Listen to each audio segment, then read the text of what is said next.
Great American Bash 2000, ladies and gents, taking place in Baltimore, Maryland on the 11th of June. 7,000 are in attendance, 85,000 have bought the show on pay-per-view, which is up from Slamboree, but it's still a terrible number. And tonight we're going to see Jeff Jarrett defend his WCW Championship against Kevin Nash in our main event. Bill Goldberg, a man who's been backing Nash up since his comeback 2 weeks ago, has been suspended by Eric Bischoff. There's cops outside the arena waiting for Goldberg to show up, so Big Sexy's got to face Jarrett and potentially members of the New Blood all on his own. Ric Flair and Hulk Hogan could lose their careers tonight if they lose their respective matches against David Flair and Billy Kidman, and Sting could get set alight if he loses a Human Torch match against Vampiro. It's going to be great, guys. It's going to be the show that pulls WCW from the hole they've dug themselves. Who am I kidding? This is going to be pure ass, but we've already come this far and there's no turning back. Things started off really badly during a Disco Inferno versus Lieutenant Loco match. Pure chaos in this one that perfectly encapsulates the mess WCW's currently found itself in. Not only did Chavo threaten to use a keyring grenade to blow the entire venue up before the bout even began, but General Rexion's grandfather showed up to hit on Rey Mysterio's girlfriend, Tigress. Konnan shoved the old man around and it looked like Grandpa Rexion died after hitting the floor. Hoovy tried to hit the people's elbow on Loco, but he failed. Corporal Cajun got in the ring and he put Disco down with a modified Russian leg sweep, and this was enough for Loco to win the match. After the bell, the filthy animals attacked the MIA while Major Guns was forced to give Grandpappy Rexion mouth to mouth. I don't know, it's just not a good way to open up a pay-per-view. Nothing redeemable about this one at all, and it doesn't exactly fill you with confidence for the remainder of the show. The cops reassure Eric Bischoff that everything's under control and Goldberg won't get near our main event. Bischoff says good because no one's going to ruin the big surprise. Eric's been teasing something tonight that, according to him, is going to change the face of sports entertainment as we know it. And whatever this is, it is going to happen tonight at the Great American Bash. The Mamalukes get interviewed before their tag team match against KroniK, and Mean Gene stirs the pot a little. He reminds Johnny the Bull that Big Vito's the hardcore champion while Johnny's walking around empty-handed. Johnny seems to be a little upset about this. Still, if the Mamalukes can beat KroniK tonight, then they'll be in line for a future WCW Tag Team Championship opportunity. So Johnny's happy to shine his partner's hardcore belt up before getting in the ring to face Big Brian Clark. A Uranagi puts Johnny in his place and Clark follows up with a jumping shoulder tackle. The two go outside where the former Atom Bomb performs a Russian leg sweep into the guardrail, but back in the ring, a jumping spin kick allows Johnny to tag out. As Vito gets in the ring, it looks like our guy's gonna wrestle this whole match while wearing his hardcore championship belt. He gets in a few corner strikes before Brian easily turns it around. Vito fights back, which gives him the opportunity to tag out, and Johnny takes a tilt-a-whirl backbreaker. Brian Adams is very fresh as he gets tagged in. He plants Johnny with a full Nelson slam, and Johnny's attempt at a suplex gets him absolutely nowhere. Adams performs a gorilla press gutbuster and things are looking seriously bad for the Mamalukes. So in comes Big Vito again, and yeah, our man isn't focused at all. He's way too busy bragging about being hardcore champion, and this costs the Mamalukes dearly. Vito takes a double backdrop and Adams removes the hardcore belt from Vito's waist. Clark throws the belt away as Adams gets set up for an F5, and oh, here comes the pain indeed. By some miracle, Vito gets to his feet, and after putting Adams down with a super kick, he wonders where his hardcore belt is, so he tags in Johnny before going on a search for his championship gold. Johnny misses a top rope move in spectacular fashion, and KroniK quickly realise they now have a 2-on-1 advantage. Vito's in absolutely no rush to get back in the ring, so Johnny takes the high times and KroniK win the match while Vito looks on from the outside. If this means the end of the Mamalukes, then I'm gonna be pretty upset. This one should have been our opening match, by the way. The action was good in the ring and everything was more coherent and better planned out.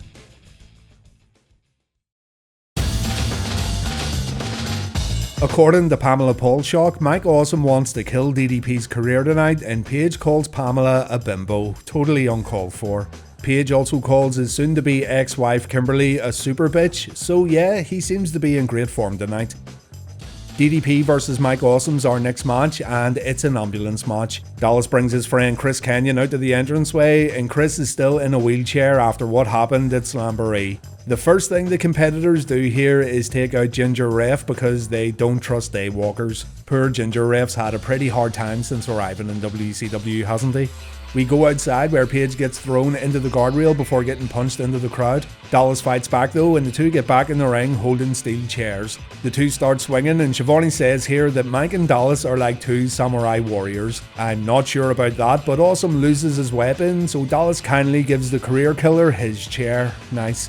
The match continues on, and Mike's able to hit a second rope back elbow followed by a back suplex. Ginger referee's back on his feet, so I'm not really sure why he got punched out in the first place.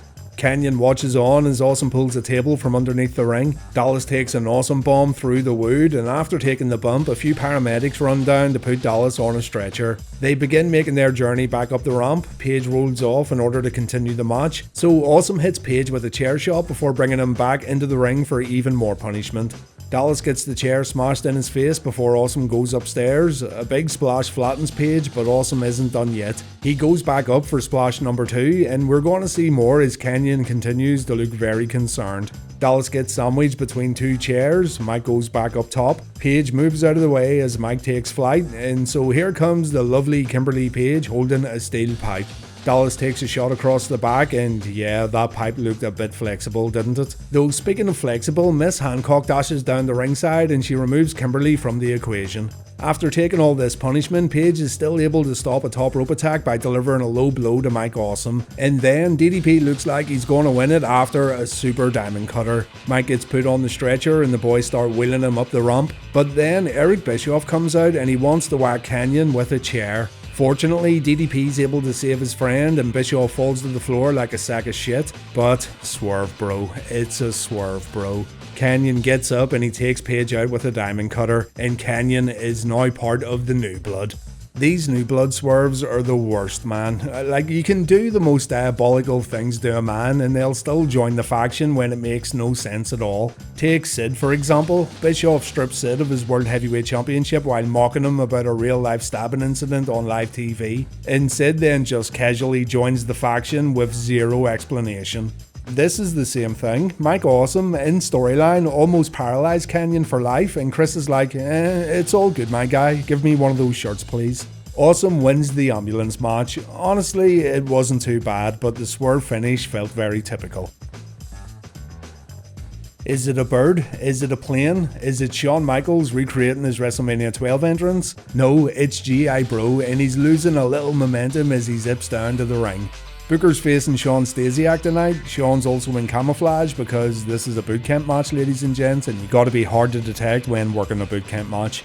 To win this one, you gotta knock your opponent out for a 10 count, and I know there's something wrong when I'm not getting excited for a Booker T match. Rediscovering Booker's work through his WCW run has been one of my favourite things about this whole Reliving the War series, but knowing in the back of your mind that we're probably going to see some interference or a screwjob finish kinda takes the fun out of this match. I also don't see what others see in Shawn Stasiak, and I never understood why some folks thought he was great, and I think this match kinda proves how painfully average he really was. There's just nothing special about the guy.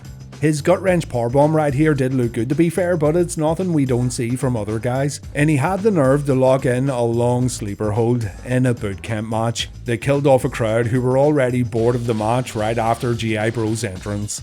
Booker pulls off the bookend, followed by a missile dropkick. The ref begins counting, and that's when main event Chuck Palumbo runs down. G.I. Bro stops Palumbo from using his muscle flexor as a weapon, but he's unable to stop Stasiak. Though moments later, Booker comes back with a double clothesline, and G.I. Bro's all fired up. He dishes out Harlem sidekicks to both of his opponents. He then uses the muscle flexor to wipe out both Palumbo and Stasiak. Shawn's unable to answer Mickey J's count, so G.I. Bro wins our match, and sorry, I thought this one was a bit of a letdown.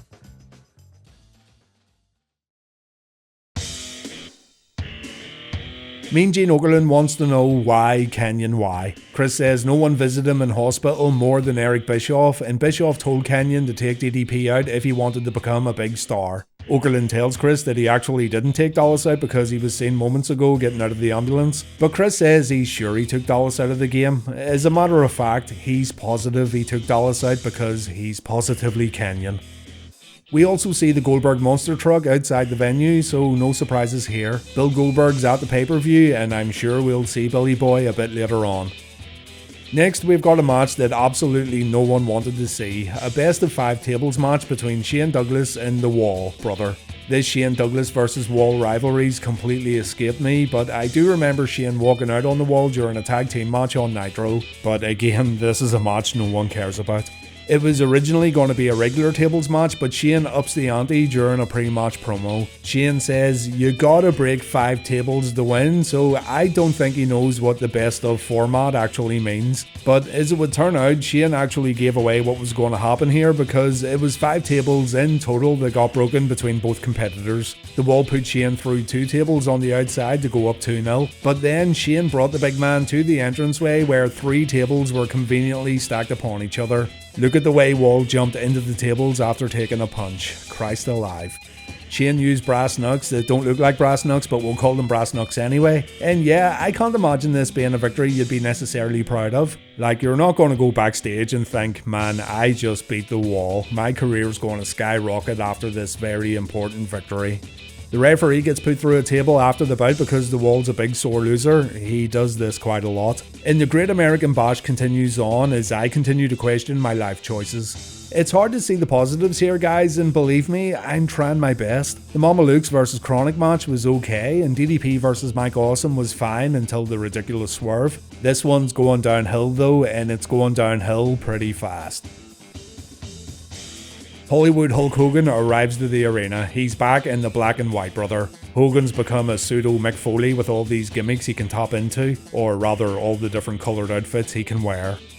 Scotty Steiner was going to face Tank Abbott one-on-one inside the Steiner birdcage, but Bischoff and Russo changed it to a 2-on-1 match. So Rick Steiner joined in on the action, and I owe you guys an apology for spoiling this on Reliving the War. It's not like I can really spoil anything, seeing as this all happened 25 years ago, but you know what I mean. Scott begins by suplexing Tank, and it looks like Big Papa Pump's doing just fine. Rick Steiner runs down to join in on the fight, and there seems to be a malfunction with the Steiner Asylum, seeing as the giant cage takes forever to lower down. Eventually though, that thing does make it to the ring, and the men get trapped inside the dumbest cage structure ever built in pro wrestling. Since Rick appeared, Scott's been on the back foot. He struggles to overcome the 2-on-1 advantage, and while Shakira and Madeja offer their support, there's really nothing they can do to help the big bad booty daddy. Rick launches his brother into the cage. He follows this up by dropping an elbow right into Scotty's balls. But Tank wrapping a chain around his fist? No, that's too far. Rick tells Tank to put the chain away, which again makes no sense after the beating these two have given Scott in the run up to this match. And Tank also thinks that this doesn't compute. So he nails the dog-faced gremlin, and this allows Scott to perform a low blow on Abbott. Scott then uses the chain and Tank gets wrecked, and our match ends with Abbott giving up to the Steiner recliner. 3.5 minutes, folks. Fortunately, this is the last Steiner Asylum match that WCW ever produced. Either they got fed up of putting the cage together and hanging it above the ring, or someone actually realised that these match types were absolute dog shit. Ric Flair's tired of having his family dragged into the wrestling business, so it makes perfect sense for him to drag his family to the Great American Bash tonight in Maryland. The Goldberg truck still sits outside the arena, and come to think of it, wouldn't Goldberg want to go incognito tonight and stay hidden from the cops? Wood from the Hood's getting ready to take on that, quote, flea market champion Billy Kidman in our next match. Hulk says Hollywood represents the good, bad and downright ugly side of himself, and Kidman's going to learn all about that at the Great American Bash, or something. I don't know, I wasn't paying attention. Horace Hogan's our match official tonight. Hulk says blood is thicker than new blood, so I think Hulk thinks Horace is going to have his back tonight. Horace brings Kidman down to the ring, a real downgrade in comparison to Torrie Wilson. But remember, Torrie left Kidman last week on Nitro, so Billy's on quite the rebound right here. Out comes Hollywood Hogan, and it does feel a little too soon for Hogan to revert back to the black and white in my opinion. Feels like he's going through a bit of an identity crisis, but our match begins with Kidman getting shoved around by Hulk, and do keep in mind that if Hulk loses this match, he must retire. If he wins, he'll get a WCW title shot at Bash at the Beach. Horace stands back as Hulk knocks Billy out of the ring. Hogan Jr. hasn't been a factor as of yet, and so far he hasn't tried to interfere. Kidman begs for mercy when the two get back in the ring, but Hulk's making this look easy. Kidman takes a big boot and he decides to leave the ring again. And Hulk has a nice little conversation with a kid at ringside while smashing Billy's face into the guardrail. Utter domination from Hollywood here, and the domination continues back inside the ring. Kidman gets choked out, and Horace turns out to be a good referee when he tells his uncle to break it up. The commentators are surprised at how fair Horace has been, and he shows no favouritism when Kidman begins choking Hogan out. Hulk delivers a low blow behind Horace's back. No idea why he bothered, because he whips Kidman with his weight belt right in front of the official, and Hogan Jr. does nothing about it. This can be easily fobbed off by saying the rules have been relaxed in WCW, and that's exactly what the commentators do. You can see the dilemma this creates in matches just like this. Hogan goes outside where he finds a conveniently placed steel chair. It's all alone and begging to be swung in unremarkable fashion. Hogan picks it up, it gets dropkicked in his face, so yeah, it came into good use. And Billy Boy delivers a few shots to Hulk's back before returning to the ring. Hogan kicks out of a quick cover, he then rolls out of the ring where he completely no-sells the shots he just took. He then picks up that chair and, yeah, okay, can't complain, that was fine. In the ring, Hulk tries to slam Billy on the chair, but this gets countered and Hulk takes a weak DDT. When Hulk kicks out of the follow-up cover, Kidman has a few words with our match official, but the match continues on and Kidman performs a splash. Again, Hulk kicks out and Kidman tells Horace he needs to count faster, but Horace looks like he's going to call this one right down the middle, which, once again, doesn't make sense. Horace is part of the New Blood, and there was never no hints that he could be acting as a double agent. He even fought Hogan inside a cage last week on Nitro. Hogan fires up, brother. Kidman takes a few shots. 10 mounted punches in the corner, gets followed up with a corner clothesline, and when the two go outside, Kidman gets hip tossed through the announce table. This looked good. Our match ends with Tori Wilson walking down to the ring, and she has an offer for Hogan. A pair of brass knucks that actually look like brass knucks. So rare is this weapon in WCW that Hulk Hogan simply can't refuse it, but then Billy Kidman dropkicks Hulk into Tori, and young Billy takes the sacred weapon. Hogan takes a shot, Kidman covers Hollywood, Hogan once again kicks out at 2, and Billy again complains to Horace. Billy then chokes Hogan out and Horace pulls him away. This results in the referee taking a shot with the brass knucks, and we now have no match official. So Tori gets in the ring, she hits Billy with a low blow before taking herself off again. Hollywood delivers a shot while wearing the brass knucks, and Horace wakes up to count the 1, 2, 3. The most baffling thing about this match is Horace's sudden change of heart and how Hulk doesn't care how his nephew treated him over the past few weeks. But there you go, a standard WCW Hogan match from this era. Nothing really noteworthy except for Hulk wearing his NWO gear once again. This win means Hulk Hogan gets a title shot at Bash at the Beach. I'm sure that's going to work out just fine. Bischoff's freaking out backstage over the Goldberg monster truck. Super Cop says the area is secured and everything's under control, so there's nothing to worry about. Ric Flair takes on David Russo next, and if the Nature Boy loses, he must retire for good. David turned his back on Rick again and he found himself a new daddy, that daddy being Vince Russo. So Rick's going to teach this rosy-cheeked, raccoon-eyed little bastard a lesson tonight at the Great American Bash. Russo gives Pamela Paulshock a hard time backstage, and yeah, this poor girl's been acting like a punching bag for absolutely everyone since her debut. And Rick says he's going to style and profile tonight in Baltimore one more time. The Flair clan then get led to their seats by the esteemed Doug Dillinger. Looks like they're all really happy to be here tonight. And first out, it's David Flair along with his new dad. Serious question, who do you think the better dad would really be? Ric Flair or Vince Russo? I'd say it would actually be Vince Russo, but he'd be calling you bro while trying to discipline you. Couldn't take him seriously. Out comes Slick Rick wearing a sick robe in comparison to David's jobber shirt. And remember, Rick said David isn't facing his real dad tonight, he's facing the Nature Boy. David's first down after a top wrist lock. Flair Jr.'s trying to get himself a little heat, but he gets embarrassed with a slap to the face. Nate teaching the boy a lesson here. Another lockup results in David overpowering his old man, and young David lays in a few forearm shots and a few chops. Rick gets sent to the corner and he doesn't have enough momentum to take him over the turnbuckles, but he continues selling for young David on the outside, and David's overall lack of urgency is a concern here. To his credit, he has improved greatly since his debut, but he's still not what anyone would call a good wrestler. He locks in a sleeper, and this gets easily countered by the Nature Boy. It's time for David to become a man as he takes a few hard chops in the corner, and I assume this is what used to happen when David talked back to his parents. More chops follow as Daddy Flair makes it look easy. He asks his boy if he wants to give it up, but David's a real man and this fight continues on. David gets beaten up beside the commentator's new crappie announce table. Vince Russo looks concerned as his new son looks to be in a lot of trouble. So after the two get in the ring, David sends his dad out again and Russo gets in a shot with his super soft baseball bat. Russo also handcuffs Rick, which is totally unfair, but it's okay guys, the rules have been relaxed tonight.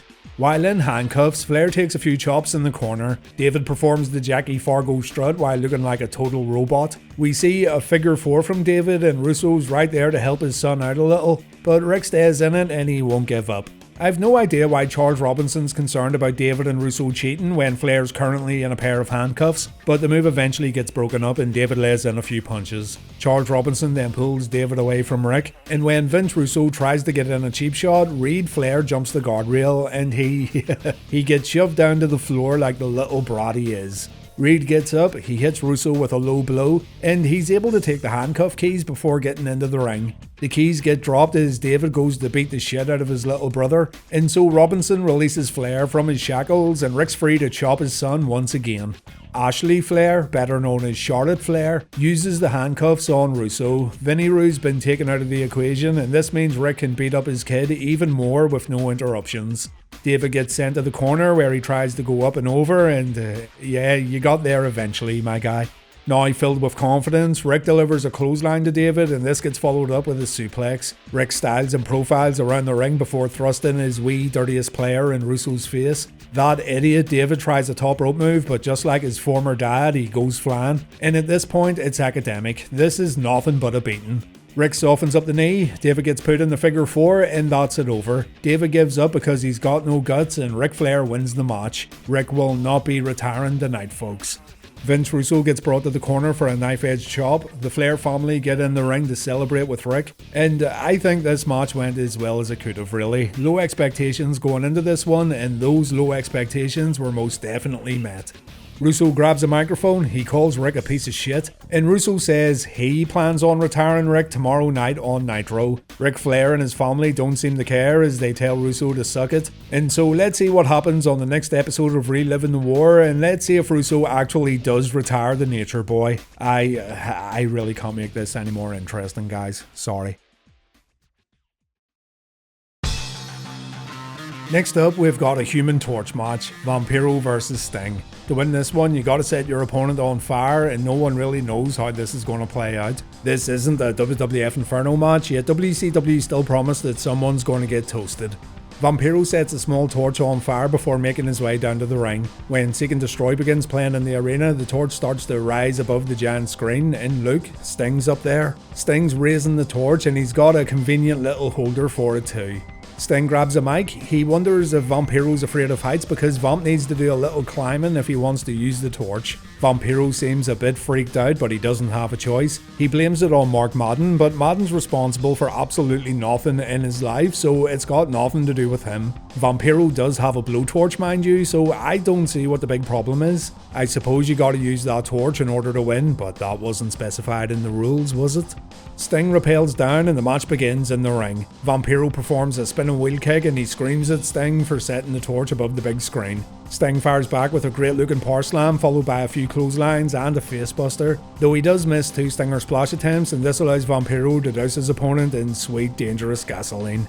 The Stinger tries to get away as the two head up the ramp. The Icon's being covered, but he has to fight back. The two eventually make it to the entrance stage where Sting goes back in control, and it's now time for both men to climb up the entrance set and retrieve the torch.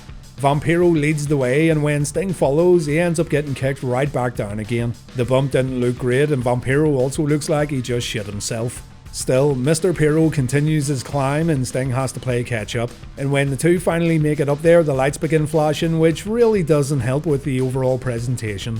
Vampiro tries to bring Sting to the torch, but the Icon fights back. The two then share punches, and it seems like they're both very limited up there in terms of what they can do.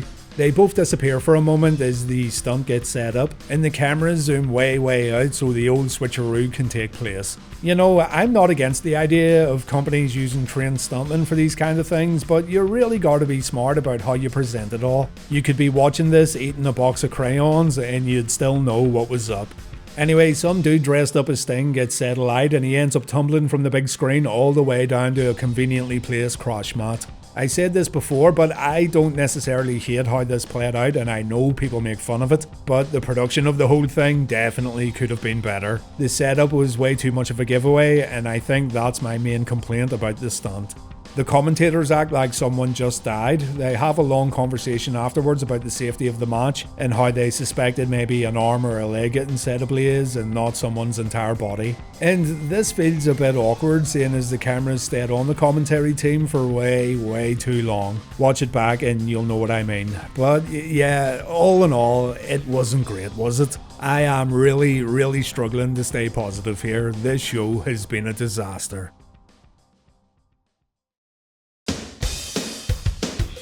You made it. You actually made it to the main event. I don't know about you, but I won a Great American Bash my balls with a hammer, but it's now time for Jeff Jarrett versus Kevin Nash. Pamela Paulshock wants to know about this company changing surprise Eric has, a surprise that Eric still hasn't produced. And Bischoff so stressed out about Goldberg that he announces the big surprise is now off. Brilliant. Just brilliant. Michael Buffer welcomes Kevin Nash to the ring first before the Chosen One makes his grand entrance, and Ernest Miller then shows up with a few announcements. Conan is going to serve as the guest bell ringer. Yeah, a bell ringer. Rey Mysterio is going to serve as the timekeeper. We have got a belt keeper, Disco Inferno, the closest Disco will ever get to the world title, ha ha ha. And Juventud Guerrera is our special ring announcer, even though the introductions have already been made. Ernest Miller's the special guest ring enforcer, and Shivani thinks this could be the big surprise Bischoff was talking about. If that's the case, then this is the worst surprise in the history of our great sport. The match gets underway and we waste a ton of time with Kev shoving Jarrett away a few times. Jarrett gets a chance to go on offense thanks to Miller and a few others jumping on the apron. A big uppercut puts Kevin on the mat as Double J builds some confidence, but a big bail across the ring knocks the confidence right back out of the champion.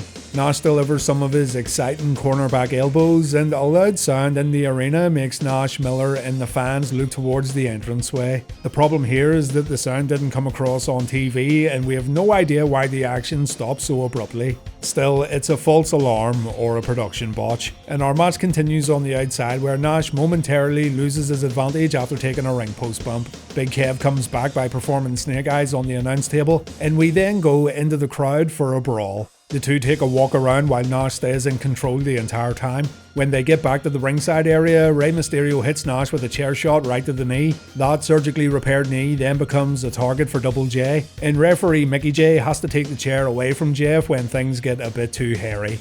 From here, we get a ton of offense from Jarrett, all focused on the injured body part, and let me tell you something, brother, this drags on for an absolute lifetime. Nash doesn't want to get put in the figure four, so he shoves Jeff away, but Jarrett does lock in a single leg crab and Nash makes it to the ropes. The figure four eventually gets applied and the crowd's pretty dead here. They're on their feet but they aren't making any noise. The figure four stays locked in for way too long, and when Kev gets to the ropes and the hold gets broken, Conan takes his former Wolfpack buddy out with a ring bell shot. This isn't enough for Jarrett to secure a win, and when the two get back to their feet, Big Sexy shakes it off with a few punches to Jarrett followed by a sidewalk slam. The Filthy Animals try to interfere, but the challenger takes them all out. Double J tries to hit Kev with a belt shot, but the big man ducks it before taking the belt away. Double J gets leveled, Kev makes the cover, and Disco knocks the referee out before our official belt holder tries to take control of the title. Nash leaves the ring, Juventud whacks him with a chair. Ernest Miller gets inside the ropes and he begins a 10 count while both men are laid out on the canvas, and when Jarrett makes the cover, Nash again kicks out. This complete mess continues with Disco taking a sidewalk slam, Mysterio and Hoovy taking big boots, and Nash finally falling victim to the stroke. Jarrett takes too long making the cover and Kev kicks out. So Jeff tries to use his trusty guitar and he's unable to hit Nash. Instead, Jarrett takes a choke slam and Kev covers his opponent, but the cat gets something in his eye and he's unable to count the pinfall. I'm exhausted here, but Ernest takes a jackknife and moments later Jeff also gets planted. Charles Robinson tries to count the pinfall, but Rick Steiner shows up to pull the referee out. The Filthy Animals launch an all-out attack on Kev as Scott Steiner shows up to take out Rick and Tank Abbott. And as the Animals continue their attack, the sound of Goldberg's monster truck is heard in the building. The truck drives right into the Baltimore arena, Goldberg's music plays, and the man himself walks down to the ring. The Animals get out of harm's way as Billy Boy gets in the ring, and Goldberg lines up a spear on Jarrett. Swerve, bro. It's a swerve, bro. Goldberg spears Kevin Nash, and this allows Double J to win the match. This was the big surprise Eric spoke about earlier on, and what a stupid move from WCW. 2 weeks ago, the crowd went insane for Bill's return, and it looked like fans had something they could really get behind again. But Russo and Bischoff have decided to damage the potential future of WCW for the sake of a shitty cheap swerve, and it only takes a matter of weeks before they realise how big of a mistake it was. The show ends with fans chanting Goldberg sucks, and they fill the ring up with garbage as the New Blood celebrate their victory.